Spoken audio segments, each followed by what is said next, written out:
Hi folks, welcome back to The Modern Spiritualist. My name is Rahim. Today I'm going to talk about water. This is the third video in the Elemental Manifestation series, and I've been out of town, so it's been a bit, so thanks for sticking around and for your patience and everything like that. I needed to refill my tank, and so that's kind of what we're going to talk about a little bit today with water. Okay, so the water is our biggest collective blind spot in this time period, because it represents the sea of consciousness, which is scary to us in this collective. The waves are scary because you don't know how big they are or exactly what they're going to do, right? They're waves. When they come in, waves just do what they do, right? And, sometimes tidal waves are made and hurricanes and things like that. And then there's obviously the unexplored ocean, right? The abyss, the unconscious, the unknown, the darkness, the void, whatever you want to call it, and the monsters that are in there. You know, the sea creatures. They're weird. They're monstrous, and they're you. So the unconscious mind is a powerhouse of manifestation, and so I'm using the ocean metaphor because when we talk about the abyss, when we talk about the unknown, I'm talking about the unconscious mind. Which is part of you too. It's just the part of you that you're not aware of. There's no light there. It's unexplored, whatever. And so it's important to recognize that, and I've said this in previous videos, that we are always manifesting all the time. Humans are manifestation machines. We're creating our realities just constantly. You can't turn it off. You can't. And so, usually we're manifesting without realizing it if, we're not living in relationship to manifestation as a way of being, right? And that's because everything in you has free will and intent and uses it. And that includes your unconscious mind, which you're not aware of, right? Things are still happening, coming out of your unconscious. You're still behaving in certain ways. There's certain patterns that you're attracting into your life, whatever. And that's because your unconscious mind is manifesting too. And so, when things come into your life and you go, why is this happening? Well, probably your unconscious mind is generating whatever it is. And because all of you has access to that free will and intent, regardless of what you're consciously aware of. And so acts of will do come out of your unconscious, acts of your free will that you may perceive as not your free will. Like you may perceive as things being imposed onto you because what's being imposed onto you is your own unconscious mind, which you can't see. And so that's kind of the trickiness with water, or one of the trickiness things, or like one of the tricky things. So I just want to backtrack a little bit. I'll get back to the unconscious mind in a bit, but I want to backtrack a little bit back to our like chronological order here, right? So we started with the air, where we've seeded our vision, or where we've created our vision. The air, we start with our vision. We create our vision in the air. We map it out. It's the idea generation, right? And there's also that part of air and vision where you need to be able to uncover what is your true vision from what is your false vision. I talked about that a little bit in the air video. And then we move into earth, right? Which now we've planted the seed of our vision, right? So now here we are. Now it's time to water it. So as we're watering it, what are we watering it with? What are you watering your seeds of your vision with? Is it stagnant, like gross water? Is there a drought in your life, right? A scarcity of water? What is the quality of the water you are using to nurture your vision? The water contains our emotions, okay? It contains the essences of these emotions and how they flow. So is there a naturally flowing spring in your field, or is there a dam in the river, right? And you can't know the answers to those questions until you choose to explore it and feel it and flow with it. Because with water, the only way out is to swim through. And that's what flow is. So the water trips us up in a myriad of ways. Some people lack consistency, right? And every seed is different in terms of how much water is required, of course. But in terms of consistency, like for some people, it just feels too hard to water the seeds every single day. It feels energy intensive or time consuming or meaningless, right? And often those same people don't check in with themselves every day either. They don't ask themselves how they're doing. They don't ask themselves what their needs are and then take action, Earth, right, to meet those needs. So now, if you can't meet your own needs, or worse, you don't even know what they are, how can you meet the needs of your vision, right? That's basically another mouth to feed. You can't run on an empty tank. Another good way to look at it is, your vision is kind of like your baby. I mean, for those of you that are artists out there, you know what I'm talking about. And for those of you that are parents, that may be insulting. The point that I want to bring up about that, because that's a valid point, is like, if you are treating this manifestation like your baby, how would you be treating this manifestation? Because if you are running on empty and you can't even take care of yourself, how can you expect to take care of anything else? And that's the point that I'm making, is if you cannot take care of you, you cannot take care of anything else. That applies to children, and that easily applies here, because it's creative energy that you're bringing into the world as a procreative force. And so it is the same on a certain level, right? Especially if you're parentless, because everyone needs to nurture something, right? Or not, I'm sorry, not parentless, childless, especially if you don't have a child, right? Because everyone needs to nurture something. But you have to start with you. If you're trying to nurture things outside of yourself when you're not squared away, it's like the oxygen mask, on the plane before putting on your child. It's like, you're no use if you're dead. So you're no use to anyone if you're dead. Take care of yourself. And water is about that.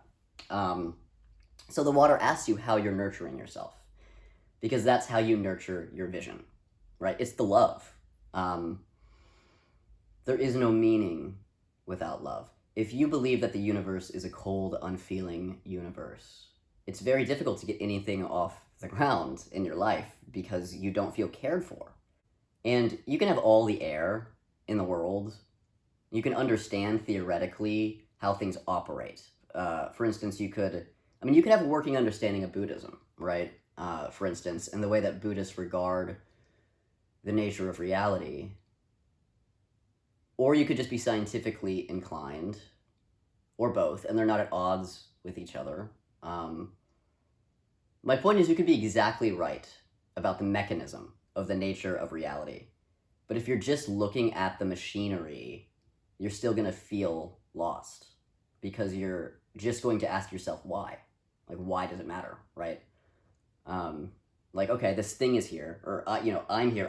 Life exists, I exist. So what, right? We make meaning out of our feelings. That's how we make meaning. So what is the difference, for instance, like between your partner and some random person off the street? Like, scientifically speaking, they're basically identical. It's like, I think genetically we're like 99.9% similar to all other human beings, or yeah, I think it's 99.9%. So this person off the street, their DNA is 99.9% identical to your partner's. So what is the difference? The difference is what your partner means to you, right? The intimacy, the closeness, time and energy spent, right? Like, you putting yourself into this partner. And the feelings that partner creates in you, right? Which is invisible. It's felt. We all know what I'm talking about when we say that feeling, but it's invisible to the eye, the distinction. And from a scientific standpoint, we could explain that too. That, the pheromones, the biological, chemical, and behavioral reaction that draws you to your partner, right? But science does not truly explain how your partner makes you feel or what they mean to you. It's impossible to explain. It's the feeling, it's love, and it's true consciousness. The rest is just information. You can look at the machinery, or you can look at the inventor with the spark in his eyes, because that's what he built, or she built, or they built. And then you understand the meaning behind the machine, right? And that spark is fire. We'll talk about that next time. So water. What water asks you? What has heart and meaning for you? What are you willing to literally put your blood, sweat, and tears into? What's really worth it? Not because of its objective value. We can't measure that. We're human beings. We can't step outside of our minds. So as long as we are human beings, we are stuck in a human perception. So it doesn't matter what anyone else thinks, what the perceived, and it's perceived, right? It's all subjective, really. What the perceived objective value is, what your mind or your ego might tell you, right? It doesn't matter. What in your life is worth it to you because it has subjective value to you? Because maybe there's this invisible pulse, right? This force that you can't explain that just draws you to something again and again. It's love. It's love. It's your purpose. It's your purpose. It's meaning you make. And we are very, very scared to go there because it's a vulnerable place to be. But it's really the only thing that makes life worth living. Otherwise, we're just animated bone and muscle tissue surviving for as long as it can, and that's not as fun, right? So what do we do when we're working with water? And of course, the answer may be obvious. We dive, right? We dive. Because as we're watering the seed of our vision one day, right, we may realize, if we're paying any attention, we might realize that there may be a day when the water doesn't look so good, right? It's not clean, maybe it's not flowing, it's not good for the seed in some way. And some people just keep going, right? They don't know, they don't notice. It's too scary to notice, right? Some people just give up, or some people just give up. Some people just keep watering and they don't notice, and the seed dies, right? Some people just give up and the seed dies. They stop altogether because it's just too scary to continue if they notice. So if you, instead of those two pathways, if you choose to pause, notice that the water is not in good shape, and then feel into why, troubleshoot it, solve the issue, and come back with fresh water, now you are in right relationship with water. And what does that really look like? You know, in the practical, it can look like a lot of things, like therapy or other forms of emotional healing work, for instance, journaling, art, working out, or simply just making the choice to feel your feelings. When I struggled with that initially, I would set timers. Like, I'd be like, okay, I'm going to set a timer for 5 minutes. I even put it in my schedule too, because otherwise I would forget, right, or I would neglect it. So I would put it in my schedule for the day to set aside 5 minutes to feel my feelings, and I would set a timer. I would just sit there and feel myself until the timer went off, and then I put myself back together and I move on with my day. That was my threshold when I first started doing this, and now, you know, I feel them often throughout my day, and it's in micro moments, right? And so I'm just always feeling myself. But it took me a long time to get there. It took real work and dedication. So, you know, it's work. And keep in mind, feelings are body sensations. The stories that we generate in our minds around those emotions and the emotions themselves and how they're felt in the body are two different things. Okay, so I mentioned in the air video how ego creates these stories, right? So forget the stories. Feel your body, okay? Feel the sensations. Notice, what do they feel like? How do they move with your breath? Because they're waves, remember? So emotions are supposed to flow. They're not supposed to stick around, but they will if you repress them, because it stops the flow. It doesn't make them go away. The only way to make them go away is to actually feel them, to ride the wave. And also the opposite is true for some people. For me, it was repression. I just didn't want to feel anything. But some people, they just keep riding the same wave. Like they can't seem to get off the ride, right? That's called a loop, okay? So that is when excessive air is involved and your ego is identified with your emotions, the emotions that you're experiencing, instead of viewing emotions as temporal states of being, right? And so in that situation, the fear is if you stop feeling the particular emotion, you'll die. Whether you realize it or not, that's true. That's the true fear embedded into it, is I'm going to die if I stop feeling this because I am identified with this feeling. So in reality, new versions of you are dying and being reborn all the time. Cells die off and replenish themselves. You really shouldn't be the same person from 1 year to the next. There should be changes. Okay, so you need to find the way of being that gets you right with your own emotions. And your emotional processing doesn't even have to be very verbal. It can mostly be, what does my body feel like? And then just breathe and feel the sensations. That's why exercise is really the best thing in my opinion, because it just naturally creates flow. Like, if I didn't have martial arts, I would be a fucking crazy person, because that is how I move my emotional energy. I also do a lot of journaling. I do enormous, and I teach this to my clients as well, I do enormous brain dumps of my fears and complaints on paper, to just literally air it out and get it moving, to help my brain shut the fuck up, so that my ego doesn't just start churning stories and then buying into them and then looping, right? So there you go.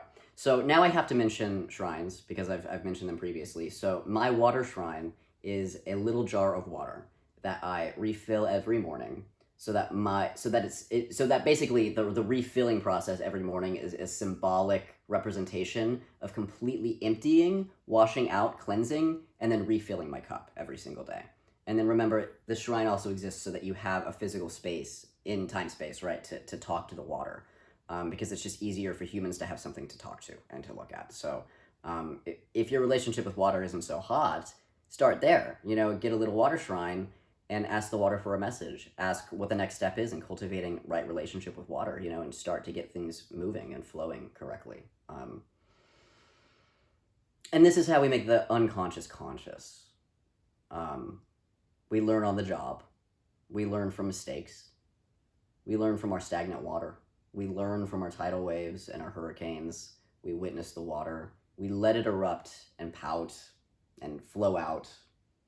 And we water our seeds. Because once things start to grow, all of our shit starts to come up. It starts to surface. Because what the unconscious is doing, what your unconscious mind is doing, right, your abyss, it's saying, hey, hi there, conscious mind, love your vision, right? Love your vision, great vision. I see you're watering that seed there. Just want you to know that the more the seed grows, the more this vision becomes real, right? The more vulnerable you'll have to be. And we can't handle all of that work and change and growth if you don't address the fears underneath that potential growth. So really, water is about facing fear. Specifically the ways in which we fear ourselves, which ultimately keeps us out of intimacy with ourselves, and then we lose our connection to meaning and purpose. So it matters. And facing our fears in this way is cliche, but it's the only way to get to the other side. And that's why it's cliche. It's truth that needs to be said over and over and over again, because we forget as humans. We forget. We need to be reminded. So here's your reminder. Okay, that's it. Water shrines. Water shrines talk to the water, feel your feelings, start to engage with true flow, and start to ask yourself, in what ways are you nurturing yourself? And in what areas of your life require more nurturing from you, right? Or what areas of yourself require more nurturing from you? And then you can start to hack away at this, all right? And this is the nitty gritty. This is like, the vision's starting to grow now. There's that period of it being in the unknown, in the dirt, and I talked about that a little bit, I think, during Earth, where, there's this period of time where you're watering the seed, but you haven't seen it seed yet. It hasn't sprouted yet. It's establishing its root system, whatever, but all of it's happening in the abyss, in the unknown, in the underground. You don't see it, even though massive amount of progress is still happening. And while this massive amount of underground progress is happening, ideally, right, which is kind of a mystery, which is part of the risk and the vulnerability, is what if this dies? I care about this a lot. What if it dies? That's part of it. That's just part of it. And so as this is growing and you have no idea how deeply it's growing underneath the surface, all of your shit above the surface is surfacing. All of the fears are coming up in this process. So this is when most people quit. This is when most people give up, if the Earth didn't already. So if you can really face your fear, this is spiritual warriorship. If you can really face your fears in this way and continue to water that seed even when it gets hard, you're manifesting, you're doing the work. And that is that's a beautiful thing. Keep doing it. Okay, I think that's all I have for you today. And next week we're gonna cover fire, which is exciting. It's an exciting element to talk about. Please like this video if you liked it. It helps out the channel. Subscribe if you want to see the next video. If you are interested in the manifestation program, you can click the link to my website below and shoot me an email, please. You need to email me before you sign up for the program. You can sign up for tarot readings and one-on-one sessions on the website, but if you're interested in the 8-week program, you please reach out to me personally, because it's a one-on-one intimate coaching session that we need to discuss previously before your sign up. Okay, so just a little announcement there, corrective announcement there. Okay, that's it. Thank y'all so much, and I will see you next week. Have a good week. Take care.